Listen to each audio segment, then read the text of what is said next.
पढ़ाई नहीं चलेगी।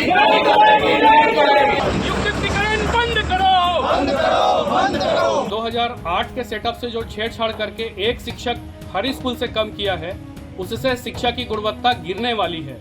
छत्तीसगढ़ में शिक्षकों के युक्ति युक्तकरण को लेकर मचे बवाल ने अब राजनीतिक रंग ले लिया है। शिक्षा व्यवस्था और रोजगार को लेकर उठे सवालों के बीच विभिन्न राजनीतिक दल इस मुद्दे को जनता से जुड़ने का जरिया बना रहे हैं। विरोध और प्रेस वार्ताओं के माध्यम से जनता के बीच सक्रियता दिखाना जारी है, लेकिन असली सवाल यह है कि क्या इन राजनीतिक गतिविधियों से शिक्षकों को कोई ठोस राहत मिलेगी।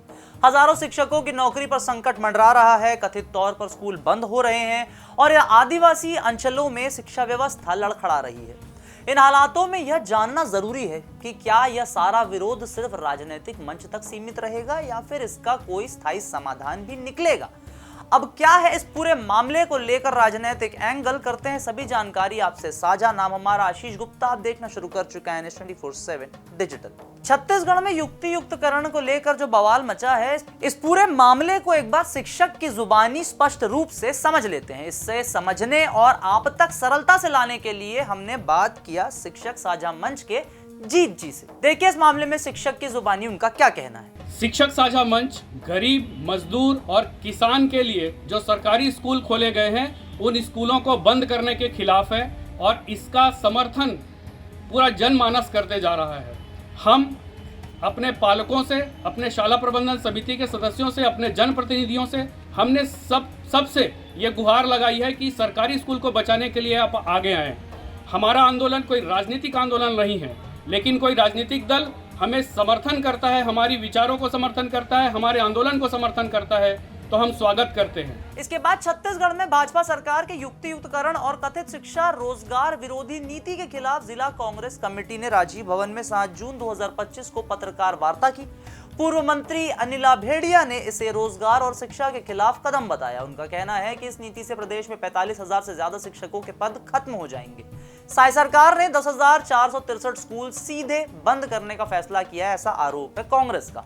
और स्कूलों में शिक्षकों की न्यूनतम संख्या घटाकर हजारों पद खत्म किए जा रहे हैं, यह भी कांग्रेस के आरोप में से एक है। रमन सरकार के समय में भी 3300 से ज्यादा स्कूल बंद हुए थे और 12,000 शिक्षकों के पद गए थे। अनिला जी का आरोप है कि सरकार नई भर्ती से बचने और सरकारी शिक्षा व्यवस्था को चौपट करने के लिए नीति ला रही है। अब एक बार समझते हैं कि इस मामले पर हो रही राजनीति को लेकर क्या विचार है शिक्षक साझा मंच के। युक्ति युक्तकरण का सबसे बड़ा नुकसान बस्तर, सरगुजा और जशपुर जैसे आदिवासी इलाकों में दिखेगा। सावित्री मंडावी ने कहा कि दुरुस्त क्षेत्रों में स्कूलों की कमी हो रही है। सरकार दावा करती है कि स्कूल नहीं बंद होंगे, लेकिन सच ये है कि मर्ज किए गए स्कूलों का डायस कोड हटा दिया गया है, जो बंदी का सबूत है। इन इलाकों के बच्चों को अब पढ़ाई के लिए दूर जाना पड़ सकता है, जहां संसाधन भी कम होंगे। अनिला भेड़िया का कहना है कि नए सेटअप में प्राथमिक से हायर सेकेंडरी स्कूलों में शिक्षकों की संख्या घटाई गई, जिससे युवाओं के लिए नई भर्ती के मौके कम हो गए। इससे शिक्षा का स्तर भी गिरेगा। सरकार ने ये बड़ा फैसला लेने से पहले शिक्षक संगठनों, पालक संघ, शिक्षाविदों और छात्र संगठनों से बात नहीं की, जो कि गलत है, ऐसा कांग्रेस के आरोप। पत्रकार वार्ता में सामने आया कि प्रदेश में 58,000 से ज्यादा शिक्षक पद खाली हैं। हर महीने सैकड़ों शिक्षक रिटायर हो रहे हैं, लेकिन भर्ती नहीं हो रही है।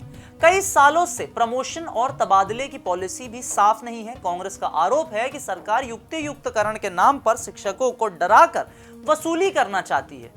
विधानसभा चुनाव में भाजपा ने 58,000 खाली पदों का हवाला देकर 35,000 भर्ती का वादा किया था, लेकिन अब उल्टा काम हो रहा है। शिक्षक संगठन और कांग्रेस पूरे प्रदेश में इसका विरोध कर रहे हैं। लोग कह रहे हैं कि सरकार झूठ बोलकर शिक्षा और रोजगार को बर्बाद कर रही है। इस आक्रोश के बीच आने वाले दिनों में और भी प्रदर्शन देखे जा सकते हैं।